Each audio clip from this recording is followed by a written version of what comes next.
കൂട്ടുകാരെ, ഗീതാ ഗോവിന്ദം വീണ്ടും ആ ഒരു ഗോവിന്ദിന്റെയും ഗീതുവിന്റെയും ആ ഒരു ഒന്നിക്കാനുള്ള ഒരു പരാക്രമം തന്നെയാണ് ഇന്നത്തെ പ്രൊമോയിൽ. തുടർച്ചയായിട്ട് ഇപ്പോൾ ഒരാഴ്ചയോളം ഇത് തന്നെയാട്ടോ.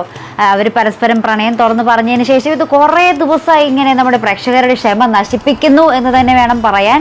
നമ്മുടെ ഗോവിന്ദ് ഗീതുവിന്റെ മുറിയിൽ പോകാൻ ശ്രമിക്കുന്നു, ഗീതു ഗോവിന്ദിന്റെ മുറിയിൽ പോകാൻ ശ്രമിക്കുന്നു. അപ്പം ഇന്ന് നമ്മുടെ രാധികാമ്മയാണെങ്കിൽ ഫുള്ള് തടസ്സം നിൽക്കുക. നമ്മുടെ ഗോവിന്ദ് പോകാൻ നോക്കുമ്പോൾ ഇങ്ങനെ ആന പോലെ ഇഴഞ്ഞു പോകാൻ നോക്കുമ്പോൾ നമ്മുടെ കറക്റ്റായിട്ട് നമ്മുടെ രാധികാമ്മയുടെ അടുത്തായിരിക്കും കേട്ടോ ചെന്നപ്പെടുന്നത്. അപ്പം നമ്മുടെ മറ്റേ സിനിമയിലെ ഡയലോഗ് പോലെ, മീശമാധവന്റെ ഡയലോഗ് പോലെ, എന്നെ അനുഗ്രഹിക്കണം പുരുഷു എന്നൊക്കെ പറഞ്ഞ പോലെ കുറച്ച് കോമഡി രംഗങ്ങളാണ് നമ്മുടെ അവിടെ കാണുവാൻ സാധിക്കുന്നത്. അപ്പുറത്താണെങ്കിൽ നമ്മുടെ ഗീതു നമ്മുടെ ഗോവിന്ദിന്റെ അടുക്കലേക്ക് പോകാൻ ശ്രമിക്കുമ്പോൾ അവിടെ നമ്മുടെ ഗീതുവിന്റെ മുറിയുടെ വാതിക്കലിൽ തന്നെ നമ്മുടെ കാഞ്ചനയെ കിടത്തിയിരിക്കുക നമ്മുടെ രാധികാമ്മ. അങ്ങനെ മൊത്തത്തിൽ തടസ്സം. ഇനി എന്നായിരിക്കും പ്രേക്ഷകർ, ഇനി നമ്മുടെ ഗീതാ ഗോവിന്ദം ക്ലൈമാക്സിലായിരിക്കുമോ ഇവർ ഒന്നിക്കാൻ പോകുന്നത്? ഇനി നമ്മുടെ ഗീതാ ഗോവിന്ദം ഈ ഒരാഴ്ചത്തോടുകൂടി ഗീതാ ഗോവിന്ദത്തിന്റെ അവസാനമായിരിക്കുമോ, അവസാനത്തിലായിരിക്കുമോ ഇവരുടെ ആ ഒന്നിക്കലും?